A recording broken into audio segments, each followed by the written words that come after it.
Thank you. I am truly impressed by the turnout, and I think it's a recognition of the important work that NIJ does. When I was originally asked to, actually one day I was walking around Capitol Hill in my previous job, and I got a phone call on my cell phone saying, do you want to interview for the director of NIJ? And I said, yes. And they said, when do you want to come in? And I said, well, how about tomorrow? And I came in the next day, and I walked out, and I had the best interview I ever had, and I'm like, I had to have got this job, you know? And then a week later, they offered it to me, and they said, well, take a day to think about it. And I said, well, you know what? I accept. And they said, well, take a day to think about it. So I said, okay, I'll call you tomorrow and tell you I accept. So the next day I called, and I said, I still accept. My mind hasn't changed. So I want to thank everybody for joining us today, and welcome to the Office of Justice Programs. For those of you who are coming out of town, welcome to DC. I want to extend a special welcome to 8 of our former NIJ directors with us today. We have Chip Stewart and John Lobb, who are 2 of our panelists.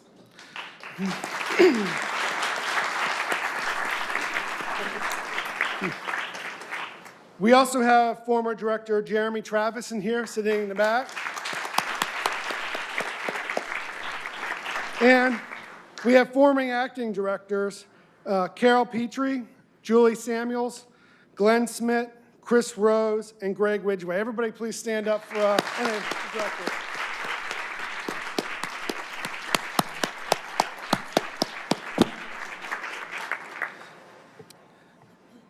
I really appreciate the directors and former directors and everybody else for joining us today. And I'd like to say welcome back home. 50 years, wow, 50 years. At NIJ, our golden anniversary has been an opportunity to reflect on our roots and how far we've come since our inception back in 1968. 50 years ago, 911, hotspot policing, and license plate reader technology didn't exist. We didn't collect substantive data on many aspects of crime and criminal justice, let alone conduct rigorous evaluation to understand the effectiveness of various interventions. We should be proud of how far we've come, and I'm excited to have the opportunity today to hear our panelists speak more to that evolution and progress. To set the stage for our panel discussion, I'd like to give a little context about NIJ's roots and inception. In the early 1960s, President Lyndon Johnson tasked a commission to examine the state of law enforcement in America and put forward recommendations for criminal justice reform and tackling crime.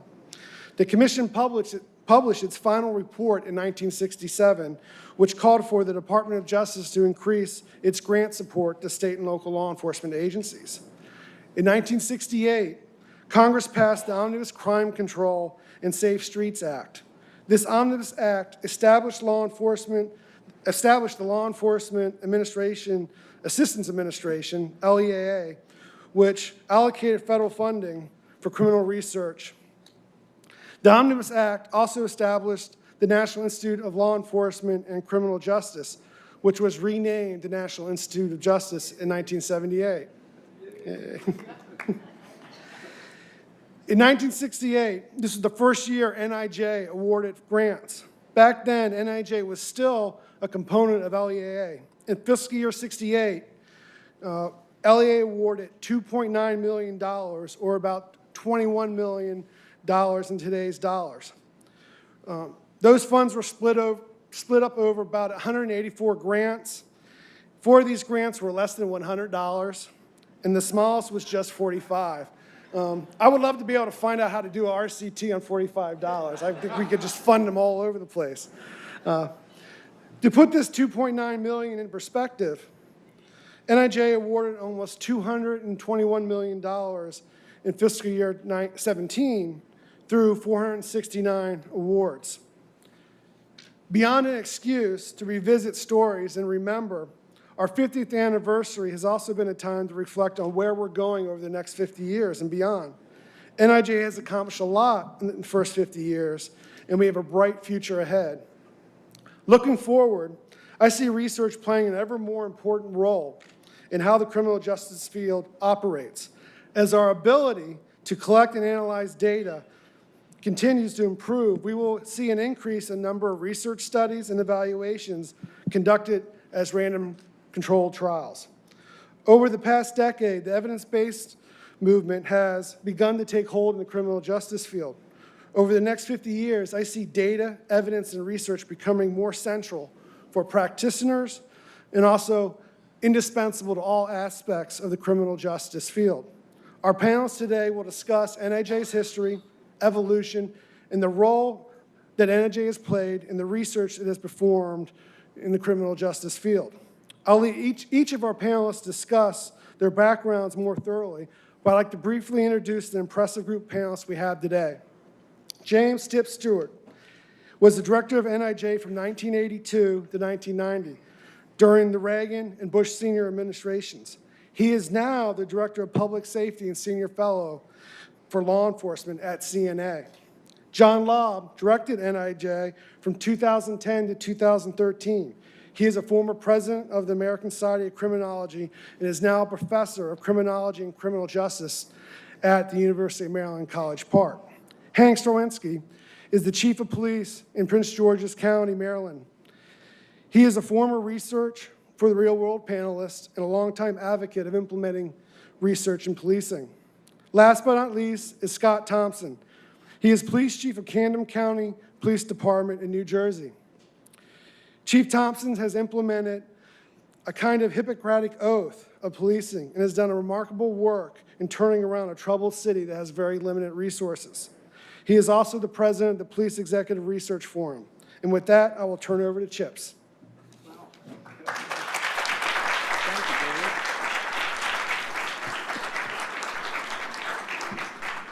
Well, thank you very much, Mr. Director. That was an incredible quick pace through 50 years.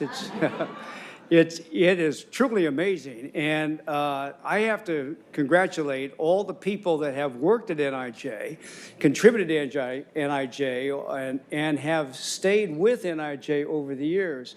And I just want to thank a couple of people who are here today that made my time at NIJ a fabulous experience and one that made a huge difference. I'd like to introduce Carol Petrie, who became an acting director, and she was terrific, and she went on to the National Academy of Sciences and has done amazing jobs. Von Seal Gowdy.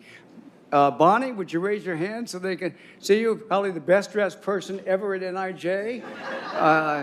You know, she was terrific. And one of our longest serving, Joel, or raise your hand. Joel, stand up back there. He came on in 1974, you know, and I think it was it about the time when President Nixon was realizing this town was not big enough for both of you. Is that right? Good. Well, I just want to thank you. And there may be some others here, but when you think that was 30 or 35 years ago, it's pretty incredible. And all of these people have continued to make contributions. Let me just say that research for the real world is an important, not only an important title, but it's an important motto. And I want to congratulate NIJ on 50 years of improving justice and saving lives.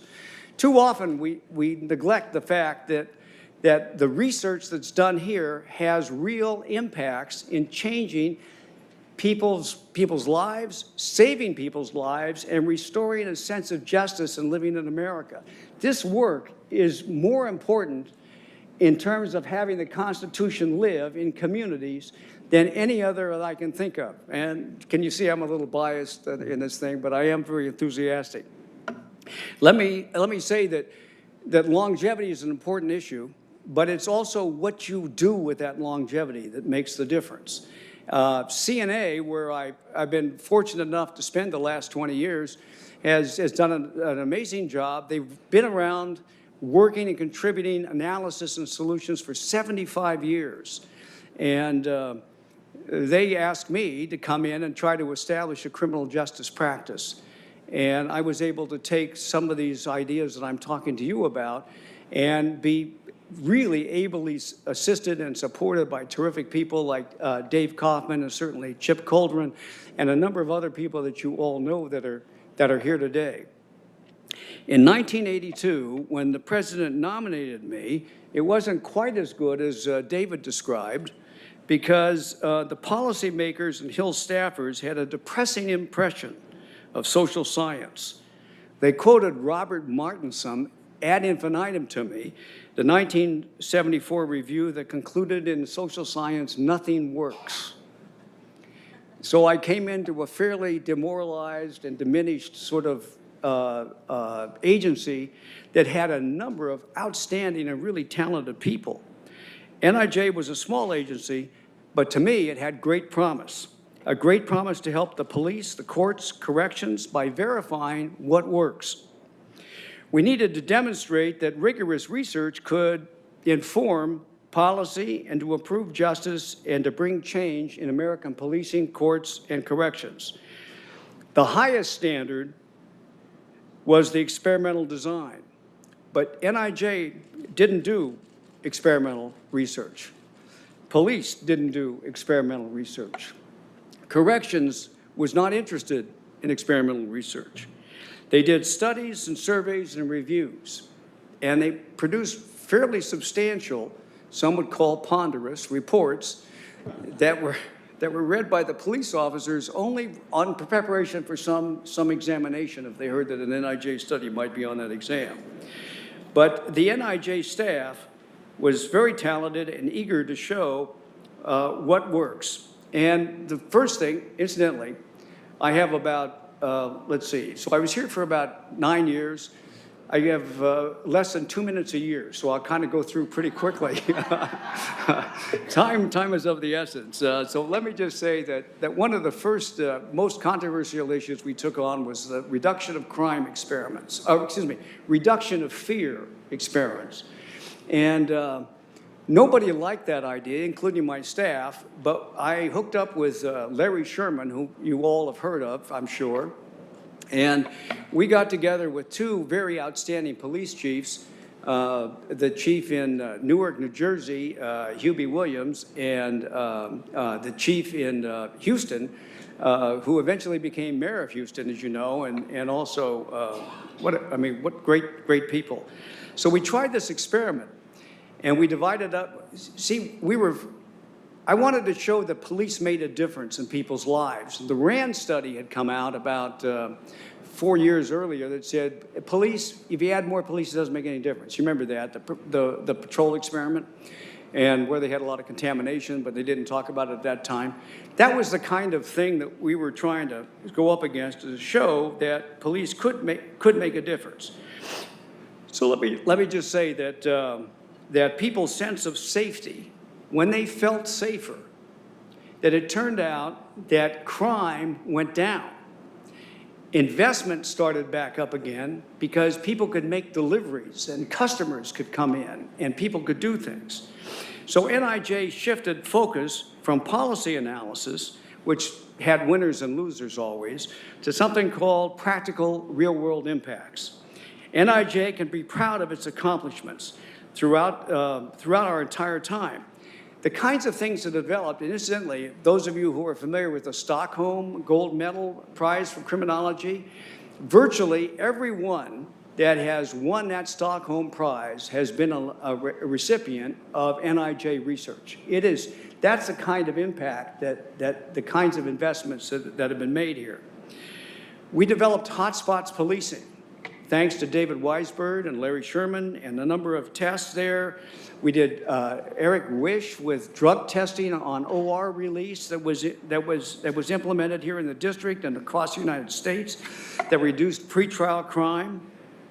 We did experiments in arrest or warrant in domestic violence cases, and we were able to show that we could save women's lives if we made an arrest at that time.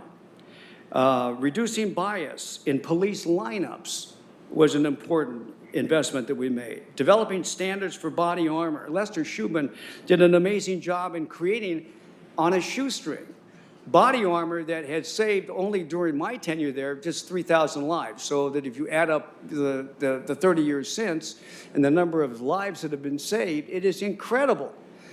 DARPA didn't come up with this. NIJ came up with this.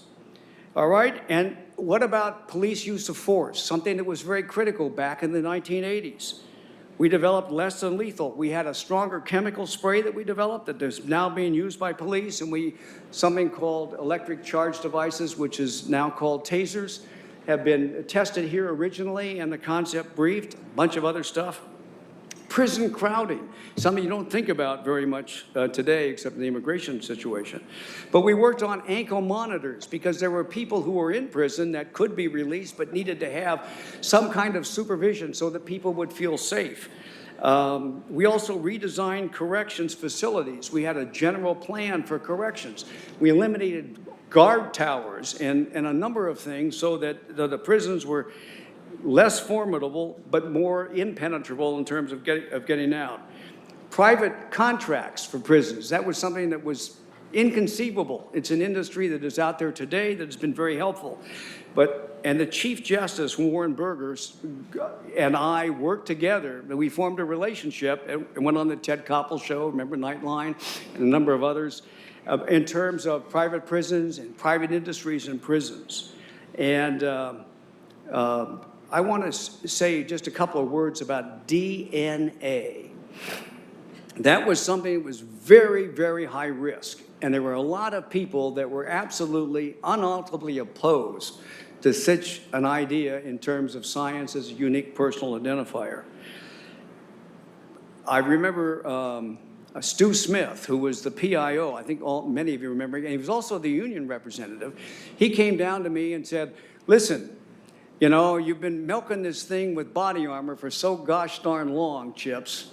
You guys at NIJ are going to have to haul your weight with something else, right? I said, look at all the research we've done. He said, body armor. You got to come up with something better than that. So I said, DNA. And he said, what the hell is DNA? I said, that's exactly what the police, the prosecutors, the defense bar, the judges, and Congress, and the FBI had to say, what the hell is DNA? And today, because of the strong staff that we've had and the science that we put into this, we have got now the gold standard, and it's being used for amazing things in terms of freeing the innocent and identifying those perpetrators that have gone free that continue to prey on people. And they use DNA for all kinds of things. I mean, if you watch television, it sounds like more than can be thought of. But we also developed, because of this research at NIJ, we thought that we needed a new policing strategy for America. And I convened an alliance of about 9 police chiefs and eminent researchers at Harvard for something called executive sessions. And our idea was to take research and begin to discuss how the applications could be done. And the Attorney General, Ed Meese, at the time, went to every executive session at Harvard, even while they were having a debate on the Supreme Court justice, and they were picketing our executive sessions, that the Attorney General continued to be there. And I think that this Attorney General would also attend many of NIJ's functions. He's very interested. I know that Jeff Sessions is very interested in this.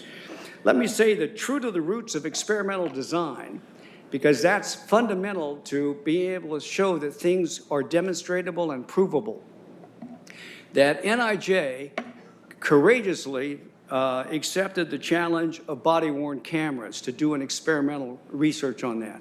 This was not easy because the Department of Justice and many other components thought that body-worn cameras were very controversial and that there was a lot of opposition to that, and that we had done a report on police shootings, and one of the recommendations was that body-worn cameras would make a difference, and it would help the police and it would help the public in terms of credibility. They said, we think this is a bad idea.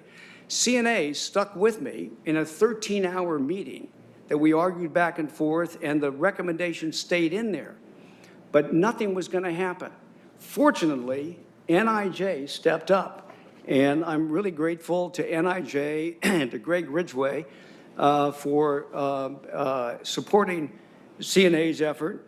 And we have in this room the man that managed this, which is Chip Coldren, Dr. Coldren, the largest police experiment, 800 people, police officers involved, 0 attrition over a 12-month period. I mean, incredible. And Chip also recruited Anthony Braga to do the statistical analysis. I mean, it was an amazing job. So thank you, Craig. I appreciate it, and thank you, Chip. It was a wonderful, wonderful job that made a difference. So continue to do these, to do the research. Now, the NIJ future, just quickly, it's essential. It's not guaranteed. It's essential, but it's being encroached by other agencies. Smart policing, something developed at CNA, was decided not to be funded by NIJ, but fortunately, BJA thought it was a great idea, where you combine researchers with police and you conduct experimental work where they implement something and have a comparison districts. And I think we have about 50 different police departments that are now engaged in that, and that continues. What about safer neighborhoods through precision policing? Another thing that we came to NIJ for, and they said, no, we're really not interested in that, all right? So they looked at the idea that the COPS office funded that. Another area that is really important is this idea of after-action reports. In the real world, mistakes happen that are real mistakes, and we learn a lot rather from a scenario. NIJ could use that as a natural experiment that could make a huge difference. I think that NIJ could benefit by augmenting its model in terms to focus less on process and more on outcome. I think that the work by Bill Bratton in New York City, in LA, and back to New York City, where crime has dropped an amazing to historic lows, is something that should be looked at. The work by Scott Thompson, who's here on the panel, his leadership has created a new model of policing in Camden, where crime has gone down, the drug-infested areas that nobody would live in has been restored, and he's been able to attract millions of dollars of investment. Again, I think that after-action reports are very important, and I just want to close by saying that NIJ has made a difference, can continue to make a difference, and it needs to make a difference, and not to worry about the size of your budget. Let me just tell you what Teddy Roosevelt said. It's not the size of the dog in the fight. It's the size of the fight in the dog. That's the key to make the difference. And NIJ has done an amazing job with a very little bit of money and a lot of brain power. So thank you, and God bless you. David?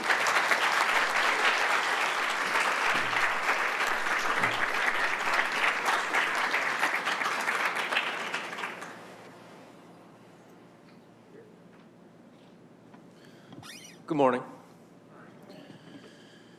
On the 11th hour, Good morning. Come on, guys. the 11th hour of the 11th month of the 11th day of 2018, it will be 100 years since we formally concluded the hostilities of the First World War.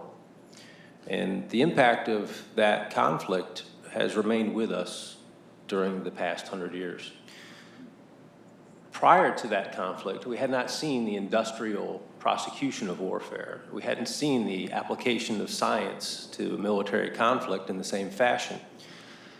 And yet, ironically, it's 50 years after we see those hostilities and what occurs in that conflict until we have NIJ. Policing in America dates back to a period of time that now exists outside of living memory. In my own county, Prince George's, policing dates back to 1696.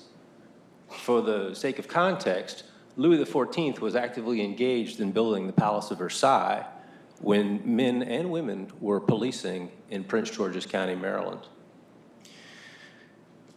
There have been efforts. 1910, Edmund Locard talks about the application of forensic science, the principle of transfer, something to be found. But that isn't advanced rapidly.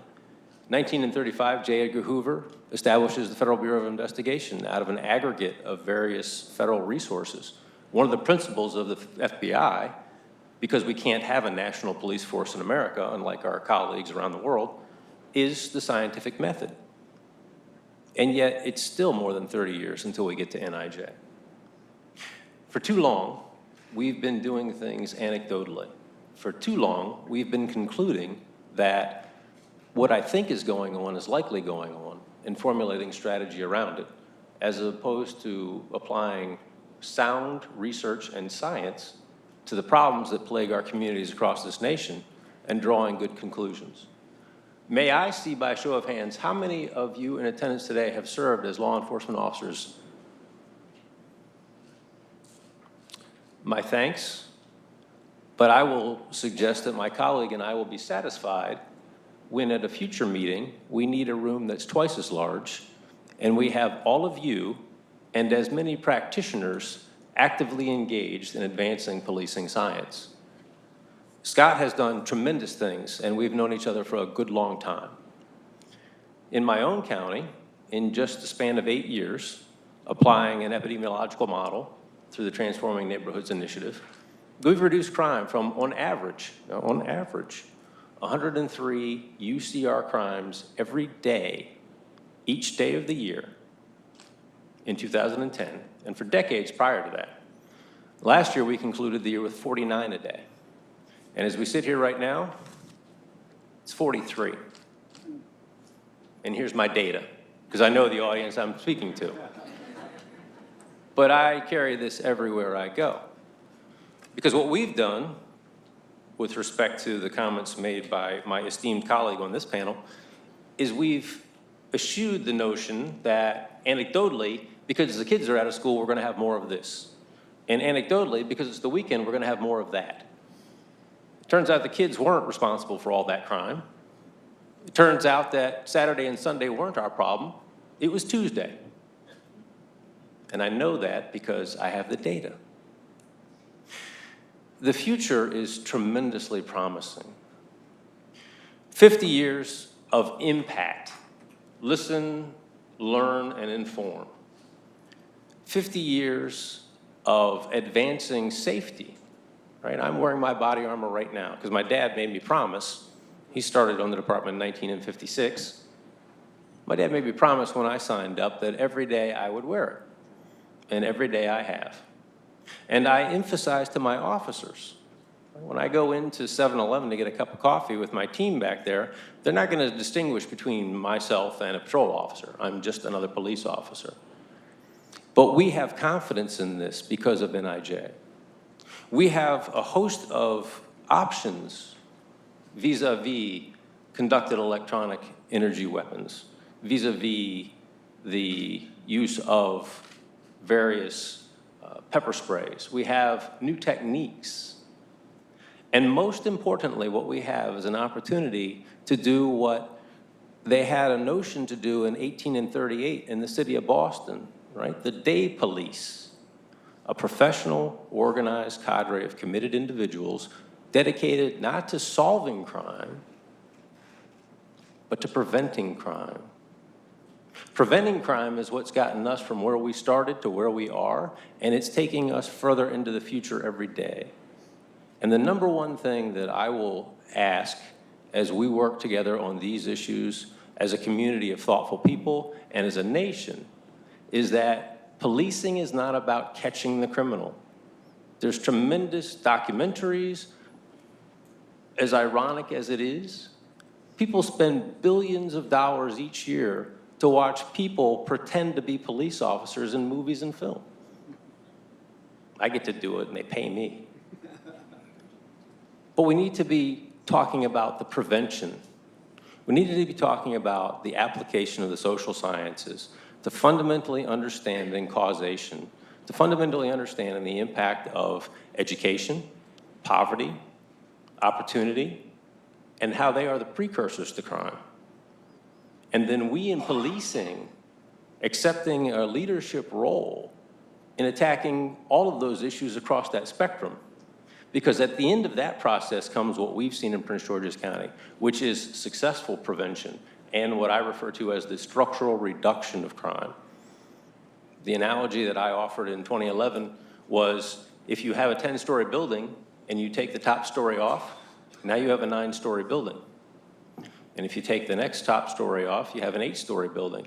And you can't stand on the 10th story anymore because it's gone away. And I'll suggest to you as I sit here, if you look at the region, they've not seen a proportional increase in crime. You can eliminate it. But you have to be thoughtful and you have to attack across a wide spectrum. It can't just be the application of the criminal law, which is a blunt instrument through which to create a better environment, a better community, and a better future. And then I'll conclude with this. I started out this morning, as I do every Tuesday at the University of Maryland, with Dr. Chris Marsh, as we complete our implicit bias training, which is a joint venture between myself and the doctor, where we're not only introducing the concept of implicit bias to my officers so that they have a point of reference for a metric that will be applied to them, but also participating in research that seeks to inform the dialogue on the concept, to draw valid conclusions about what it is and isn't, and to advance the science of a concept that, again, I will suggest to you is being applied to policing across our nation and is impacting every conversation in governance. And ultimately, what my county executive knows, and I treasure his knowledge in this respect, is that it is about governance. Policing is not in and of itself an answer to anything. But policing as a function of governance in a multidisciplinary, or some are now calling it the ecosystems approach, that's where the real opportunity lies for us to succeed, to impact fundamentally people's lives and to make people safer. Safe people lead better lives. They see a better world and they bring that world into existence. And 50 years on, I am so privileged, in my view, to be in the company of Scott Thompson, these esteemed panelists, to be part of that conversation. But again, I will not rest until I see as many practitioners engaged in the same way in this conversation every single day. It can't be a handful. And just imagine the promise, right? In 1968, what are we doing as a nation? We're going to the moon, right? Great things can be achieved. And to leave it with President Kennedy, we choose to do these things not because they are easy, but because they are hard. And if it was easy, frankly, I'd be bored and I'd look for something new to do. God bless you all. Thank you. I apologize. I have another appointment at Joy Bay Andrews and I have to excuse myself, but you have my utmost respect. You have my gratitude on behalf of the nearly 2,000 men and women of my institution, and you have my commitment to be a full and active participant as we move forward together in this grand venture. Thank you.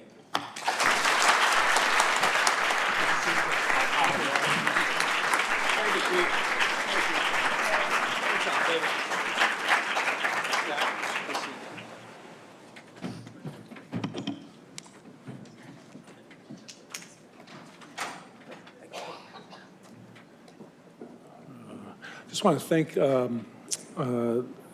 for the invitation to participate in this seminar. It's really nice for me to be back at 810 7th Street for such an occasion. And it's always a pleasure, too, to see so many old friends and colleagues. Following Chip's, I do want to mention that 3 people in particular supported me, gave me their shoulders to cry on during my time as NIJ Director, and I wouldn't be standing here without them. Tom Foyt, Chris Rose, and Greg Ridgway, so thank you. Also, you should also know that even when people leave NIJ, they still think they're at NIJ. I saw my old grant monitor, Joel Gardner, and he asked me where the final report was. So it just never ends.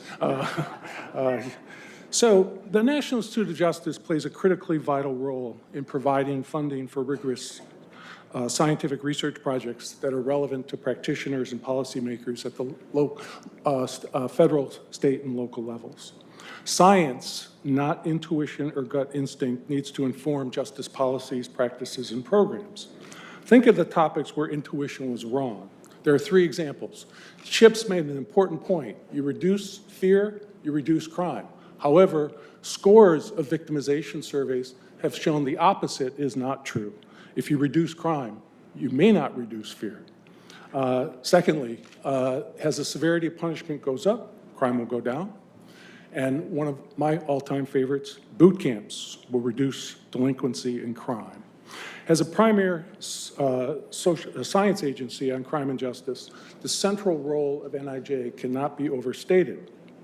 Now, it's impossible to fully document NIJ's significant contributions over the last 50 years in a 90-minute session, let alone in my 15-minute presentation.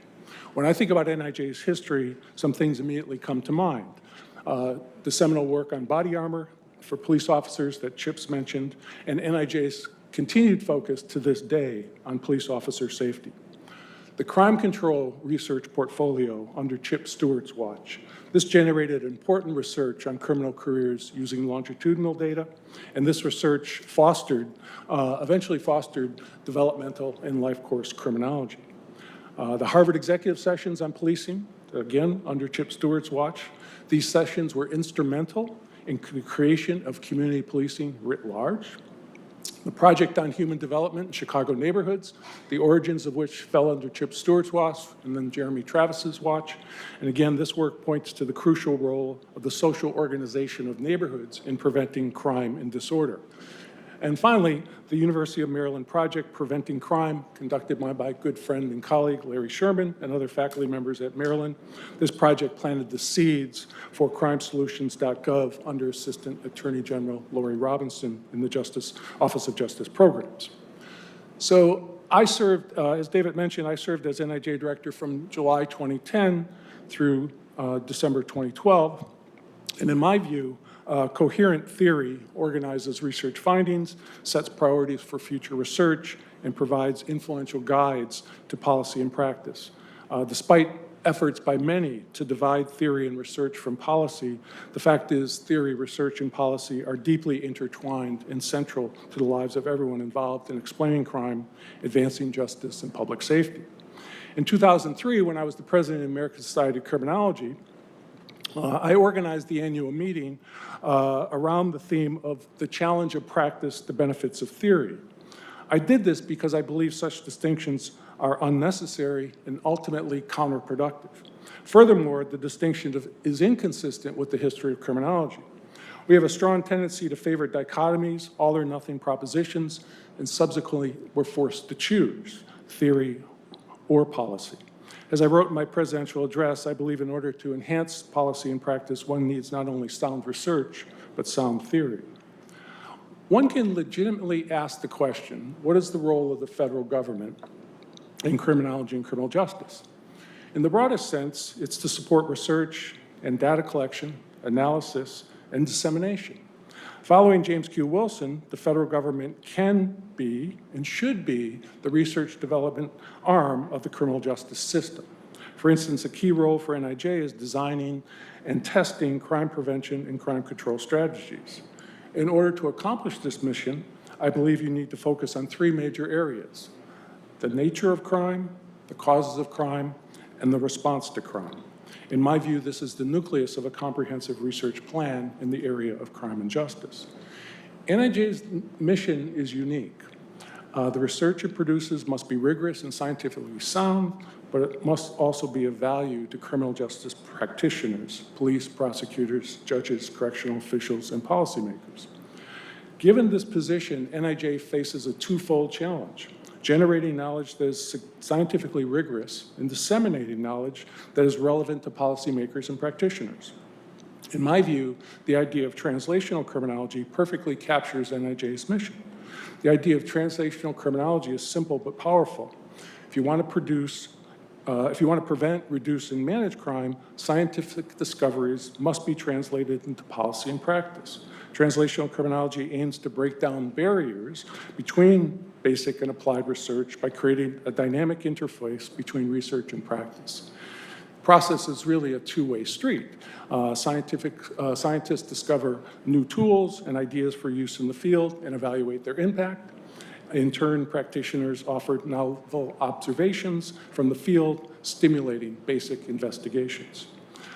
Next, I'd like to highlight some of the major projects that generated during my tenure as NIJ Director. I strongly believe NIJ needed to develop a cutting-edge research agenda that addressed the major topics of interest in the field. Consider the following. Over the last 40 years in criminal justice, two of the most important developments, arguably, are the run-up in incarceration, some called mass incarceration, and the great crime declines during the 1990s into the new century. Yet NIJ had no active systematic research program in either topic. So NIJ co-funded with the MacArthur Foundation, the National Academy of Sciences panel on the causes and consequences of high rates of incarceration in the United States, chaired by Jeremy Travis. NIJ funded the National Academies of Science Roundtable on crime trends. NIJ funded a number of new areas, including California realignment, race, crime, and victimization, the victim-offender overlap, desistance from crime, police legitimacy, and swift and certain sanctions. NIJ also continued its work in signature programs, such as violence against women, teen dating violence, sexual assault, emerging technologies in crime and the justice system, and police officer safety. The goal here was to develop a cumulative base of research knowledge. NIJ also worked closely with NIST, National Institute of Standards and Technologies, and the President Council of Advisors on Science and Technology to strengthen the sciences in forensic science. These efforts led to the creation of the National Commission on Forensic Science. Finally, building on the earlier work of the Harvard executive sessions on policing, NIJ funded another executive session on policing and public safety. In my view, the executive sessions are exemplars of translational criminology.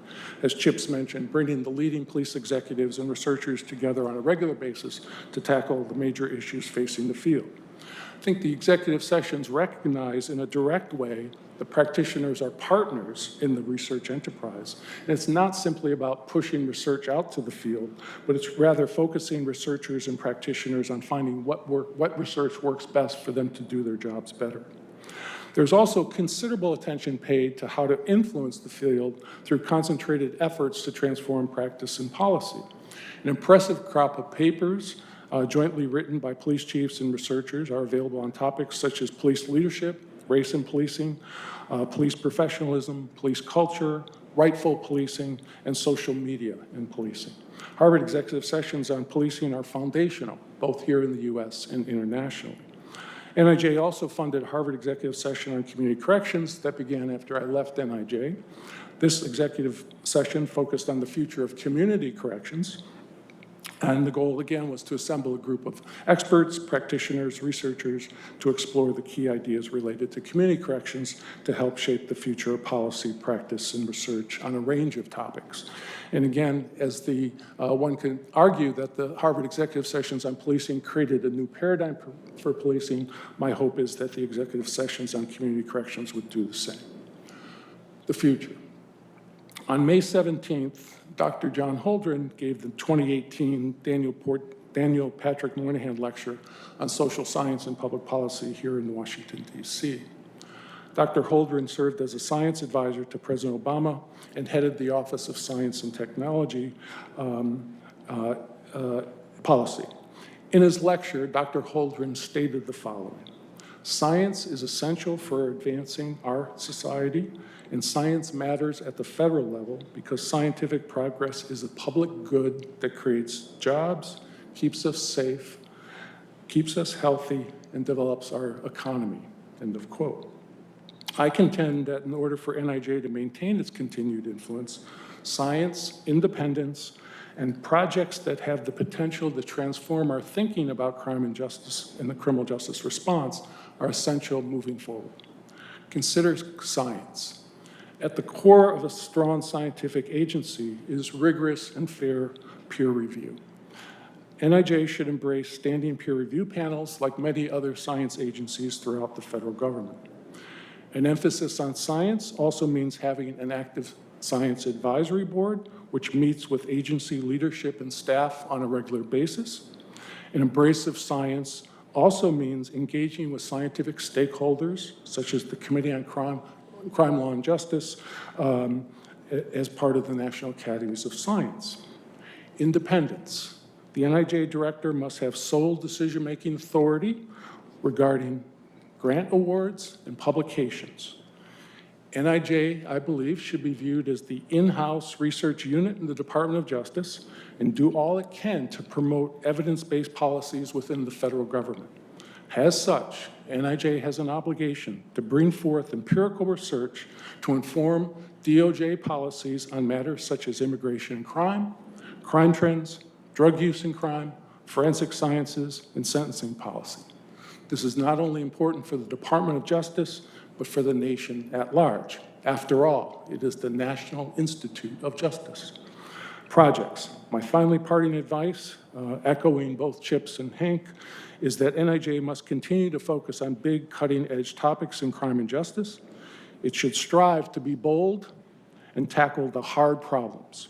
This stance is only fitting for the leading federal science agency focusing on crime and justice. Thank you very much.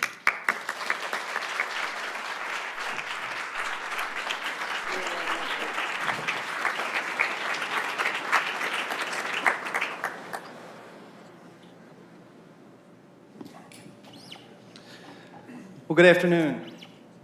I'm your last speaker, and I'll try to be entertaining and informative, hopefully. It's a tremendous honor to be invited here today. I got to tell you, even I reached out to Chips, and I said, you know, I'm amazed I got invited to this. And David, thank you for having me here. And I said, you know, Chips, I'm not sure I know what to talk about to this crowd. I mean, this crowd's far more educated and intelligent than I am. And he says, and here I am. I say, in your wildest dreams, Chips, did you ever think that I would be here speaking at the 50th anniversary for NIJ? And Chip said to me, he's like, you're going to be fine, Scott. And let me quickly remind you that you have never been in any of my wildest dreams.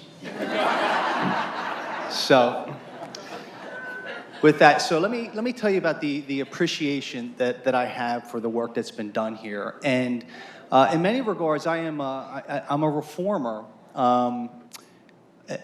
As a professional, because where I sit here today as a police executive is light years from where I once was as a police officer, and even as my very first days as a police chief. In 3 weeks, I'll celebrate my 10th anniversary of being a police chief. And how I became... If there was a pictorial history of it, you wouldn't be clapping, trust me. And how I became police chief was not a ceremonial process. I was not the best man for the job. In fact, it was a lack of options. I was thrusted into a position at the age of 36. I had 14 years on the job. Things had been so bad in my city. 3 of my last 4 mayors back then had gone to federal prison. We had had 5 leaders in 5 years. The state had come in and completely superseded control away from local government. The schools, the police department, all executive decisions were made by an appointed individual, a COO. It was kind of Detroit several years ago, but on steroids. And I just happened to work my way up through the ranks, and I literally, at the time, the Attorney General was Ann Milgram, who appointed me as police chief. She was overseeing the day-to-day operations, and I know when she looked around the room, I wasn't a prodigy. I wasn't anybody who was offering anything special. I think literally she thought I would not get indicted in the next 6 months, and they would use me to keep the chair warm. And really what ended up happening, and I got to tell you, I made a lot more mistakes than I did things right. You know, and what's the definition of insanity? Doing the same thing over again and expecting a different result. And I'll submit to you that I think that's one of the challenges within policing. I didn't know what I didn't know. Now, very fortunate for me at the same time when I was thrust in this position, the mayor of Philadelphia, which is right across the river from me, had brought in a police commissioner named Charles Ramsey. And Chuck had saw me on TV one night, and he gave me a call, and he took me under his wing, and he introduced me to people like Chuck Wexler, to Perf, to John Timoney, to Bill Bratton, who then introduced me to people like Jeremy Travis and Chip Stewart. And from there, my relationship just grew exponentially. And, you know, and I spent the first year or two just keeping my mouth shut and listening and taking in as much as I could. And, you know, and I tried to do some research on my own initially, and to be quite frank with you, a lot of times when I'd open up reports, and I think this is a challenge with a lot of police executives, if it's got an X and a Y graph on it, it's not for me. And I would close it, and I really couldn't take much value from it. So I would learn a lot from others, and then I would find some reports, and a lot of them were also came out of here that were actionable. And there were things that I could learn. And I also quickly learned that, you know, policing being a social science it's not a static environment. There is no linear progression to success. You know, there are fundamentals that you need to know, and that really are going to give you a foundation for achieving progress, because let's face it, it's never success, it's always progress. But that's constantly evolving, because people are constantly changing and society is constantly changing. Technology is far more advanced today than it once was. And when I finally got to the point where I stopped trying to do things unilaterally and started to take the help from others and enlist the assistance of people that were far, far smarter than I, good things started to occur. And when I also realized that change in my community was never going to be a unilateral police effort, things in the positive started to occur. You know, I just, you know, for example, I worked narcotics for many years, and I put more handcuffs on people than most police officers. With the opportunities presented, I locked up as many people as I could. And at no point in time did I ever ask myself, why is it that I could leave police headquarters, go to the same corner, and every day make an arrest? What was I changing? What was I doing why am I doing this? And at the time, I was operating in a system, and this was kind of a management and a leadership lesson for me, was the metrics in which I was being measured upon was exactly that. How many people are you locking up, and how many drugs are you seizing, and what's the cash seizure? And every day I'd get a nice pat on the back, and 1 year they gave me a Narcotic Detective of the Year award. But I didn't fundamentally change the difference for one person's life in any of those neighborhoods I went in. In fact, I would argue that I probably made it a lot worse, because I created, or I attributed it to a cyclical deficit apparently, or particularly with, you know, when I would lock up a 15-year-old that was selling marijuana, you know, all I did was, you know, make that situation worse than what it was. And, you know, and I'll go full circle with this, and what I'm trying to relate to you, my appreciation and where I think we are now and where we're going in the future. We had a couple neighborhoods in the city at that point in time that were so challenged that if we were to go in as a uniformed police presence and make an arrest, we would have to grab the suspect or the prisoner and get out of there as quickly as possible, because the community would descend upon us and they would steal the prisoner back. And large times these were based off a drug arrest and the like. And, you know, we thought we were doing something good at the time, and not realizing that the challenges that plagued that particular community and that block didn't need a heavy-handed law enforcement approach. And there were a couple well-documented incidents where we didn't get out of there in time, and the community descended upon us, and bad things occurred, and you know, police officers were injured, multiple people were arrested, and the like. And I give you that as an example to say, because of a lot of work of a lot of really smart people that I listened to and working with, we had gotten to a point now in that particular neighborhood, and this was chronicled in a New York Times article. It was about 2.5 years ago. We had a New York Times reporter come in and had written about Camden, and the headline back then was "From Bad to Worse." And we had been consecutive in the nation's most dangerous city for like 3 years in a row. And this reporter went into this block, and here we are now, you know, we're experiencing some progress, we're reducing crime, and a lot of people are wondering how we're doing this, and is it real? Is it just a statistical anomaly? So, of course, you know, reporters doing their due diligence would go into neighborhoods and knock on doors and want to speak to the people that were there. And they knocked on one mother's door, and this really, for me, is really the heart of everything that we did and continue to do. And this woman had lived there for years, and they asked her about what she thought of this new police and this new type of policing. And she said, you know, my child used to be scared of the police. Now he wants to be one. And for us to be able to change that dynamic within that neighborhood,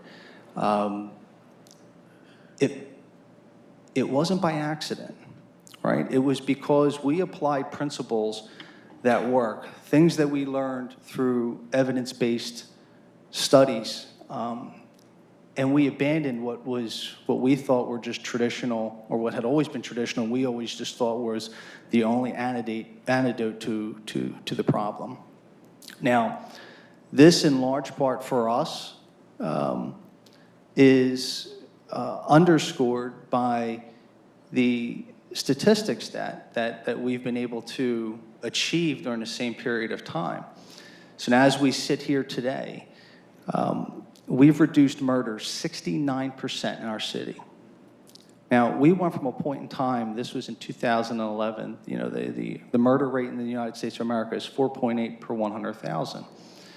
The most violent country on the planet is Honduras. It has a murder rate of 82 per 100,000. In 2012, we had a murder rate of 86 per 100,000. And to go from that to where we are today on a 5-decade low with not just murders and shootings, but in crime across the board, particularly violent crime. I don't think that because of this progress that it's mutually exclusive, the fact that our graduation rate has increased by 30% during this period of time as well. And again, because it wasn't just a unilateral police effort, there's been us working with the schools, us working with our hospitals. One thing that I was just talking with Jeremy Travis about this earlier today, you know, there is, particularly in light of all the data that we have more data than we know how to really analyze at this point in time in policing. And I submit to you as scientists as well, right? But the intersection that exists between public education, public health, and public safety, and where are the opportunities that are lying within? And I'll also submit to you that I think in light of the increasing rate of the epidemic that we're seeing with opioids and how that is driving a lot of the homelessness issues within cities. It's driving a lot of the mental health issues within cities. And all of this is still conveniently being delegated to police officers. Go fix it. And the tools we're going to give you is a pair of handcuffs and a service pistol. And that's not by accident that you're starting to see mass incarceration rates going through the roof. But fortunately, there are some of us that realize that we're not going to do this. I just had this conversation recently. You know, we're a county seat, so we have a lot of panhandling that takes place, and it frustrates people, and it's not pretty to see. And I'll have some leaders that will say to me, "We got to fix this," and they're calling me to fix it.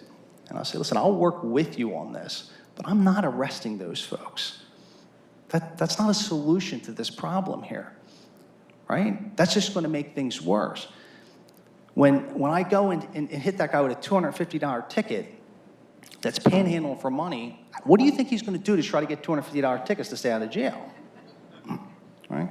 But again, it's this definition of insanity that keeps repeating itself. But I do believe that there's tremendous opportunity if we start to look at things holistically. I know that from my experiences in that what we've been able to do to change the dynamic within what was once labeled as the nation's most dangerous city to within a past 3.5 years to underscore Chip's point, you know, we've got $3.5 billion in private equity coming into our city now because there's a sense of safety. And that never would have happened if if people were worried about their investment. You can't give land away in Juarez, Mexico. You can't attract companies to build their factories or put their headquarters there.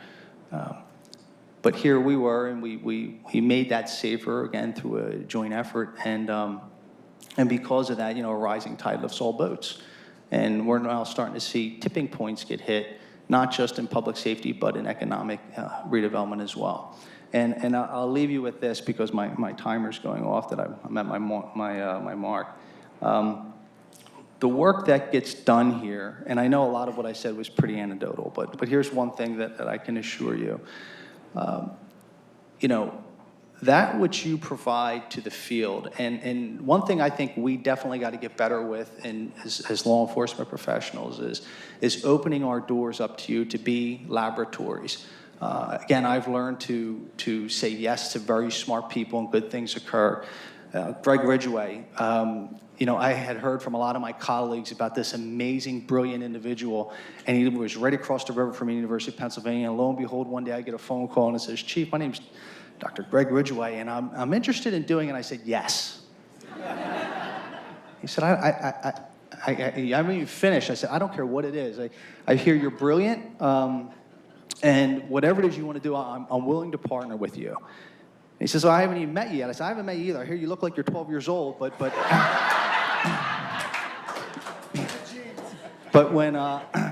I'm very interested in doing something with you." And you know, and I opened my door. I contacted my commanders, and to be quite honest with you, now I've asked him to help me with another thing, to develop an early warning system, because I saw that I was having challenges within my organization. I want to get in front of it, and again, having him in my advantage. But I told my command staff, I've got this professor from University of Penn coming over, and whatever he wants and needs within our legal ability, we're going to provide it. And so I think that we got to do a better job as a law enforcement profession of opening up our doors and allowing you all in. And I would request of you to continue to reach out and make those phone calls to police chiefs. A lot of us in this field, we don't know what we don't know. And that's to be as frank as I can with you. And when you do have a finished product, make sure it's actionable. Make sure it's something that that can be consumed by the user, and hit them over the head with it. Continue to hit them over the head with it until they take it in. So, Director, thank you for having me here today, and I look forward to continuing this conversation.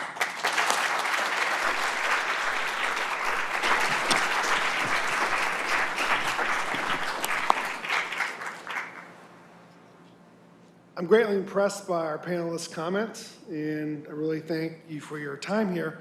We're going to move to a question and answer period, and I promise not to hog all the time. Members of the audience will be encouraged to ask questions. After I ask a couple questions, we're going to take questions from the audience first. And for those of you on WebEx, please use the Q&A tab to submit your questions, and we hope to be able to read those questions to the audience. So my first question, what can and should NIJ do to help criminal justice practitioners see the value of research for improving practice? Basically, how can we have a bigger impact on the field? So, someone take a stab? Go ahead, Scott. Well, I think I pretty much just closed with that, right? Like, I think that you do amazing work here, and I'm embarrassed to say that I would say that probably a fraction of the profession, I mean, there's 18,000 police departments in this country, right?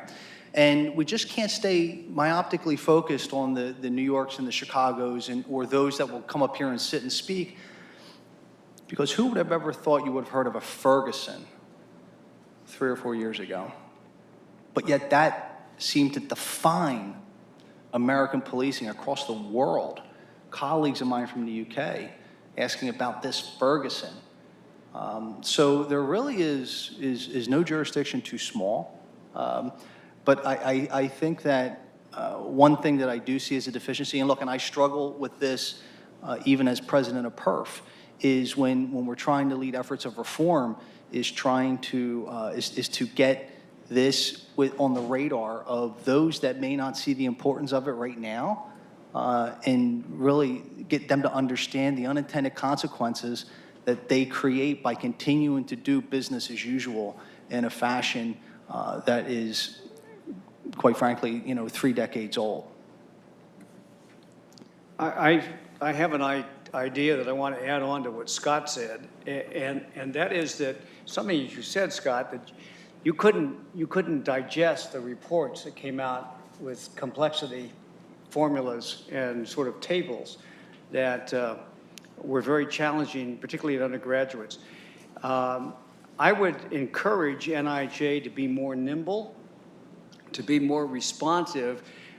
It's hard to wait 18 to 24 to 36 months to find out anything about Ferguson because everybody is sort of talking about it. So I would encourage you to think about after-action reports that are not looking to blame people but looking for solutions and improvement. I would encourage you to do more research and briefs. One of the things we did was we did something called sort of research in action, where we'd have these meetings in Arizona during the hot summer months, and they're inside the air conditioning, and we'd have police departments and researchers talking about issues that they were collaborating on together.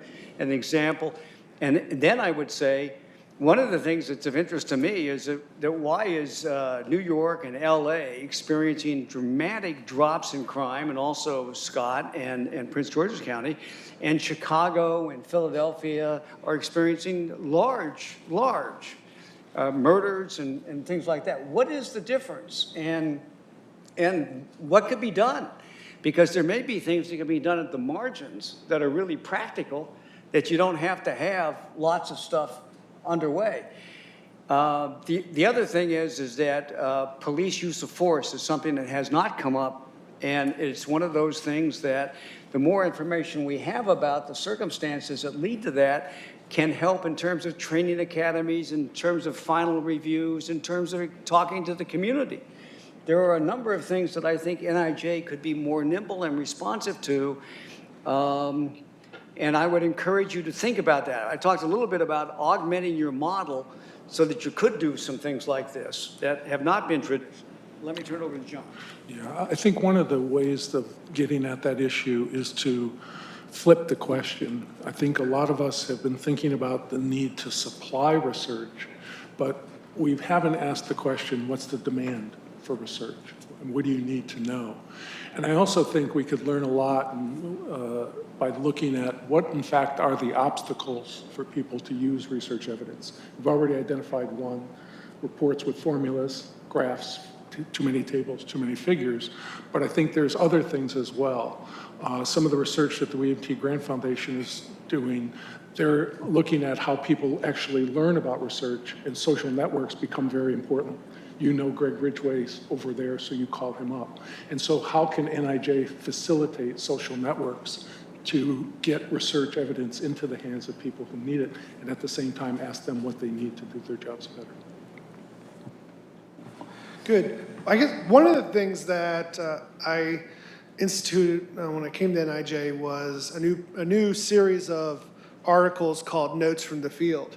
And they're not research-based, but they are contemporary problems that police chiefs and other criminal justice executives are facing each day and how they're addressing it. So it's sort of, these are ideas that are currently being implemented. They have a crisis in opioids. How is the police chief trying to tackle this issue? And so what we're doing is we're just trying to highlight ideas that are being done, because we can't always wait 3 to 5 years for the results to be published. And this Notes from the Field, I think, is a good segue into what are the potential research topics that we'll need to assess in the future at NIJ. But it's also a way of just being connected to the field and showing that we're giving law enforcement officials a voice at NIJ. Next question is, and this one can be tough to ask, but we focused on NIJ's accomplishments, but where has NIJ fallen short and how can we improve? At the risk of, incurring the ire of everybody in the audience, I would say that NIJ's biggest challenge is to be relevant. And I have felt that over the last few years, I don't want to offend anybody in the room, but I think that the question of relevancy has been diminished, and that police chiefs that need to know, like in Prince George's County or Camden and other places, don't look to NIJ for answers. And that's a disappointment to me. And I think that ought to be the first stop that somebody makes. So the other thing is I don't think not you, David, but you, institution, have not pursued a lot of the good things that you have done. And I think that's a mistake, because when I called up and I asked how many lives have been saved through not body-worn cameras, but body armor, the answer is 3,000. I said, wait a minute, that's probably inaccurate, because that's the number that Carol and I were using 35 or 40 years ago. And one of the things I think NIJ could use is an archivist or a curator, because in NIJ, CNA celebrated the 75th anniversary, and when we were at the American History Smithsonian, they brought out items that were in the archives that CNA had done that had saved lives. And I was thinking, like, wow, NIJ ought to be able to do that, because they really have done some tremendous things. So that's a couple of ideas that I give you. How's that? All right. I just want to add, staff, I hope you're taking notes. I think I, believe it or not, agree, a large part with Chips. I think NIJ has not done a good job at telling its story. I think NIJ has not really put together how they have actually built a cumulative base of knowledge. And I think that should be the starting point. And particularly, I think, what could be a better way of doing that with the 50-year anniversary? Well, I think NIJ fell woefully short while not having coffee ready for this morning's meeting to get their country. I'm taking the train ride down. That's what I was looking for when I got here. No, I think that I think one of the challenges I would say with if I was in your seat, and it would really be for and David, when I first met you, and I got to tell you, I was thoroughly impressed when, even before the man had the job, him and Chips came up and he spent a day riding around in a squad car, got out into the field, and really, you're not going to understand a problem until you're proximate to it. And one of the challenges, and I push this to researchers all the time, is, when you turn to me, and it's a frustration that I have too sometimes, is that, researchers, very well-intended people say, what do you need? And I don't know if I can always articulate what it is. I don't know if I fully understand it. And you got to remember, I'm looking at things through a culture and a silo that I came up in.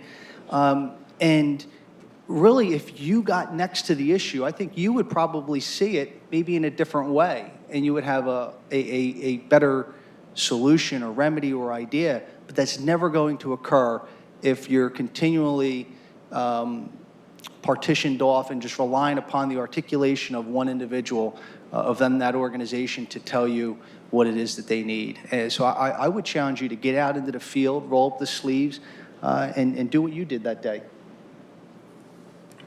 I think those are wise words.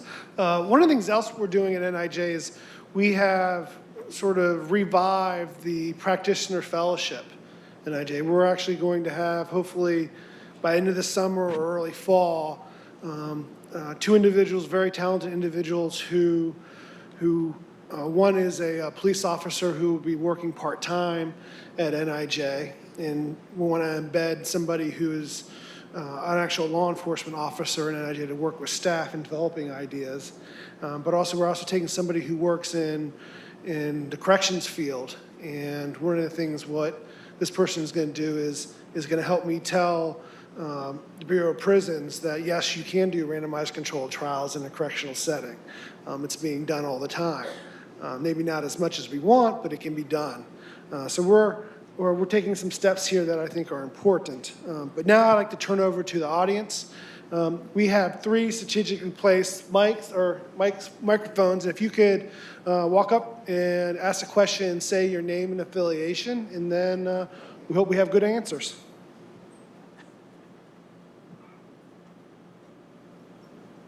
I'm ready.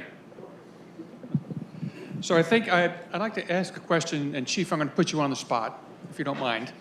It's based on a conversation that we've had in the past, but I think it's very relevant to what we're talking about here.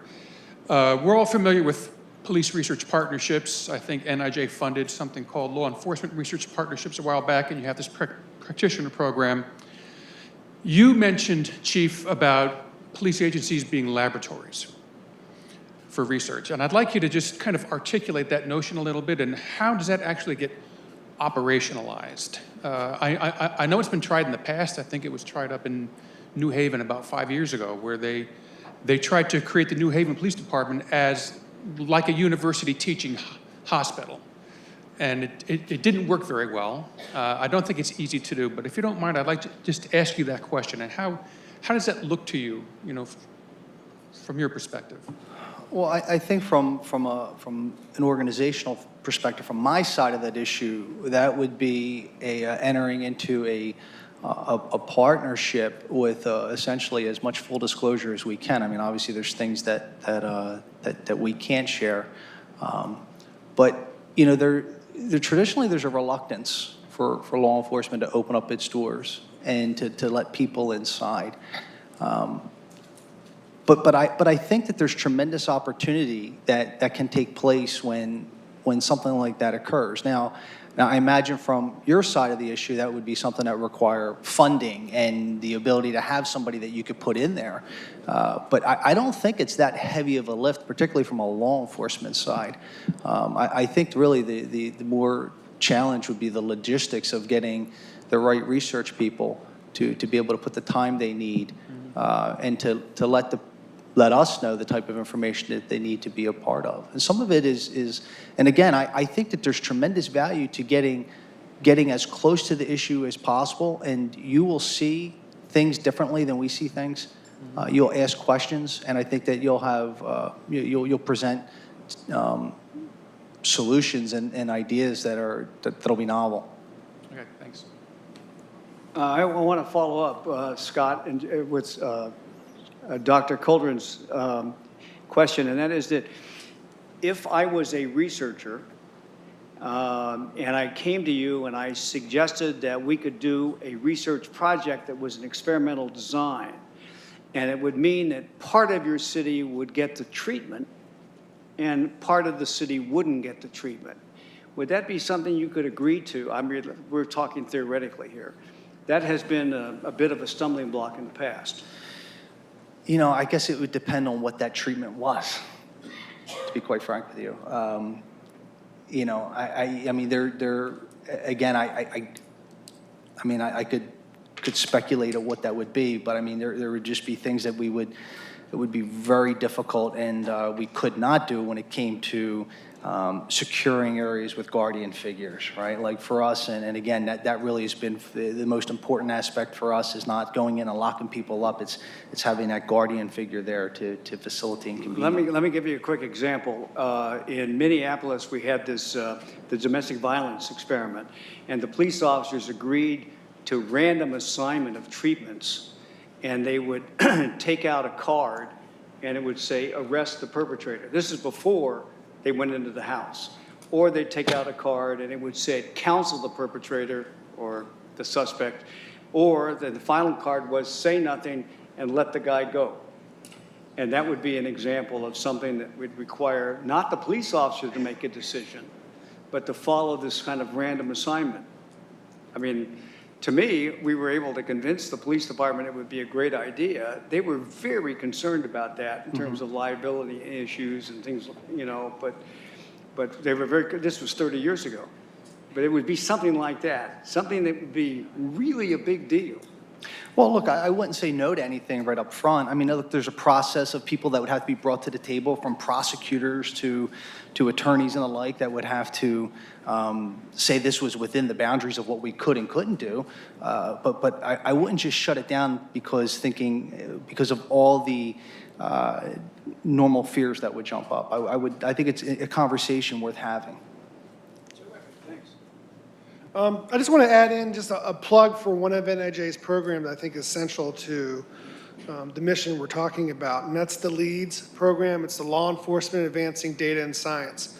And those of you unfamiliar, we currently have about 40 mid-rank police officers who are engaged in this program. We offer mentoring. It's conducted with the IACP, and they are doing their own rigorous research of different approaches or different tactics in their police departments. And so what we're doing is we're cultivating a field of mid-rank police officers who one day, and actually some of them actually are very high ranking now as they've moved up. And I hope to have 40 police chiefs, 50 police chiefs in the future who are going to be very open to doing rigorous research. Billy Leiserson, BL Insights. I was a Science and Technology Policy Fellow at NIJ from 2015 to 2016. One of the themes that I've gotten from the panel is the need for practitioners to have a seat at the table, for their research to be consumable and available, and for collaborations to take place. I came from the biomedical research community. And in the medical field, there are lots of opportunities for the practitioners all the way down to public health officials and doing similar kinds of things in public health through the practitioners, the doctors, to clinical researchers and basic researchers. So when I look at the criminal justice area, I wonder whether it wouldn't be a good idea to have more opportunities, those same kind of advisory boards, clearinghouse, guideline clearinghouses, all of these rich infrastructures which not only deliver information out and advice, but they provide an opportunity for people to present their points of view. And the latest version of that, I think, was the National Commission on Forensic Science, or an example. We also have the OSACs that I'm aware of. There may be others. But it seems to me that is something that NIJ or other places could facilitate, the bringing together of the different stakeholders. And I just wonder whether that is a crazy idea or whether that is something that you folks could look into. Well, I can't speak for the director, but I think one of the things that NIJ does, obviously it provides funding for research, but I think NIJ has tremendous power as a convener. When I organized a working group on neighborhoods and crime, I invited 10 people on my wish list, and they all came. I could tell you, as a professor at the University of Maryland, I could invite those same 10 people and I'd get one, my friend Rob Sampson. I'd have to buy him dinner. So I think this idea of NIJ being the convener is absolutely crucial. And I'm glad that you mentioned other fields, because when I hit upon the idea of translational criminology, I actually stole it from my daughter, who was a pediatrician at the time at University of Pennsylvania, and was telling me about this thing called translational medicine. And basically all I did was erase medicine, put in criminology, and kind of copied everything she told me. So I think there are models out there that NIJ should use, but again.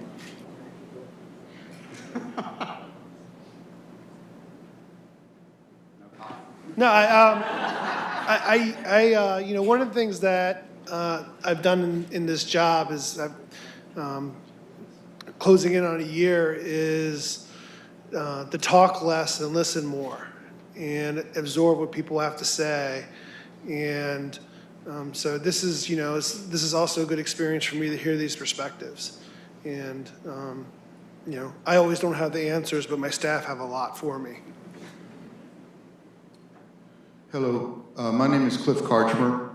I received an NIJ grant in 1969 and I've been on and off, most on for many of those years, as Chips knows.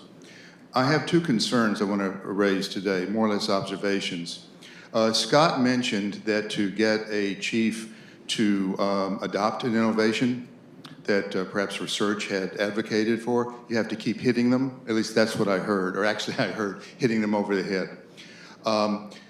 Getting chiefs to accept innovations is difficult. I worked for PERF for 19 years, designing, developing new programs, most of which were funded by CHIPS. And the number of PERF chiefs who adopted PERF-generated, validated innovations was a handful, tiny handful. May anger people in the room, I really don't care. It's something very important as the law enforcement profession moves from a craft toward a profession.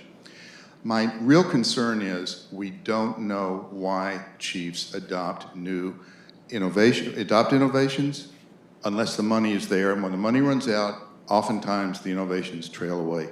Secondly, more important, the core of my concern, even more important than getting them to adopt it, because many do, because there is a lot of money, is the institutionalization.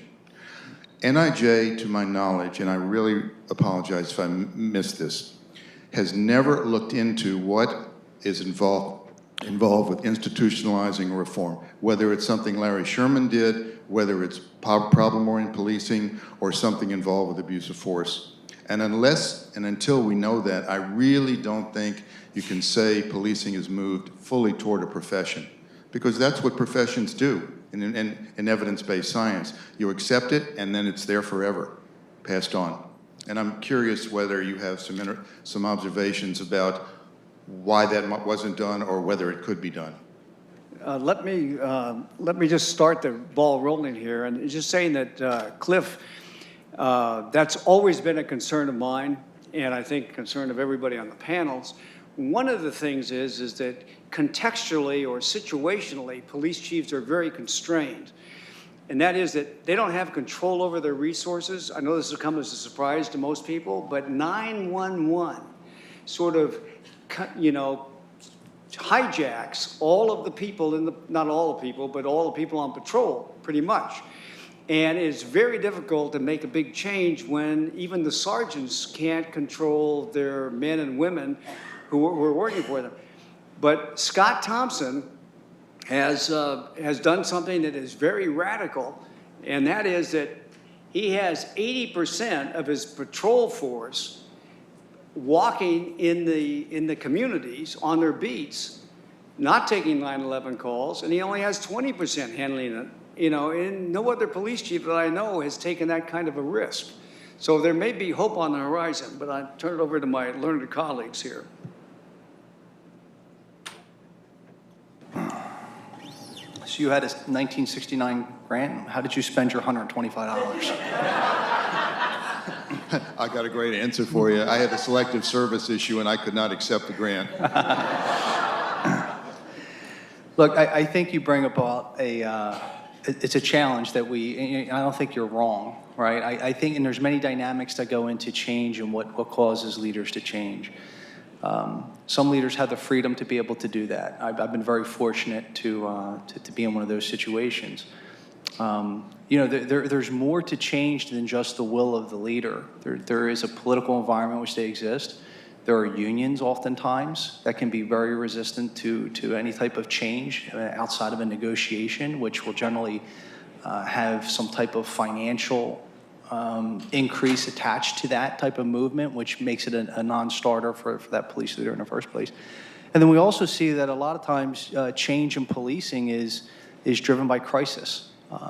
If not for the incident occurring in Ferguson is never changing, right? And even those that are around them. So unfortunately, sometimes that is the catalyst to getting us to do things. But look, quite frankly, again, 18,000 police departments in this country, you're talking 22 years ago, Bill Bratton and the NYPD institute the fundamental philosophy of CompStat, which is essentially the measurement of things. And there's still organizations to this day that don't practice that type of philosophy. So some of this is we can't let good be the enemy or perfect be the enemy of good. And hopefully we continue to make the changes that we make and understand that there's only going to be a very small group of individuals that will be out in front, and then you just try to create a momentum in which the rest will follow, either by hook or by crook. Thank you. I have one more, Cliff. There is some good news out here, and that is the smart policing efforts that have been involved in teams, local teams of researchers combined with the police department, and not just the chief, but typically a lieutenant or a captain, and several others. And we've at CNA, we've worked really hard on trying to institutionalize the change and act as a host department for other people to come and see how that change looks. And that's been something that has continued to endure and hasn't been dependent on funds. So I think it's important to realize that I think there's a hunger out there by police professionals just to figure out what works and what helps them do a better job so they can do less harm. I'd like to say do no harm, but I just think that's what I do. John? I appreciate that comment. I think one of the things that I had to remind myself with the Harvard executive sessions was these were not necessarily representative of policing in America. They were the best and the brightest. And I think your point underscores that very point. I also think that what Scott mentioned, I mean, a lot of my discussions with Larry Sherman, particularly around police shootings, he has really focused in on this idea of police consolidation as a way of institutionalizing reform. And I think that has to be something that we put on the table for discussion. Move from 18,000, we're not going to have one, but couldn't there be some middle ground? I'll conclude by just observing that everything that was said and every response is a researchable question that, to me, hasn't been asked yet by NIJ. Thank you. Yeah.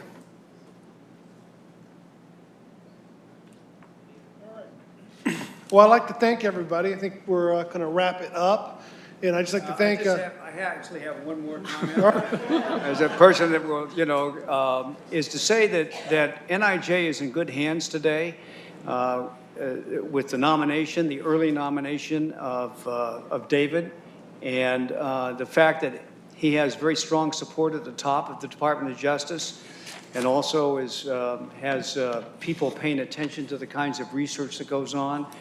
And I think, talking to some of the people that are here, he has some really good people that are supporting him.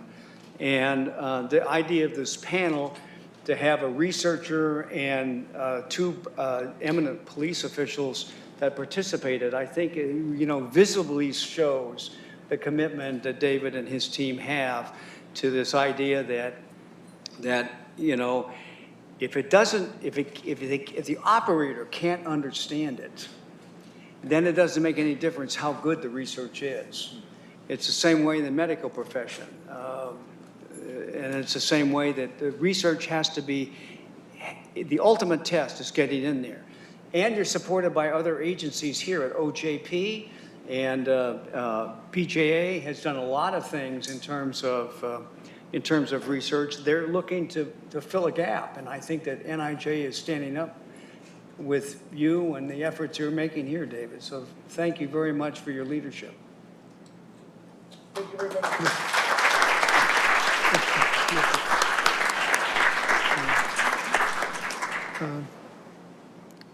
It's always great to get together and reminisce on NIJ's future, but also I think we have a great 50 years ahead of us, and I'd like to thank our panelists for coming. I greatly appreciate it. But also I want to give a shout out to all the NIJ staff sitting in the audience. One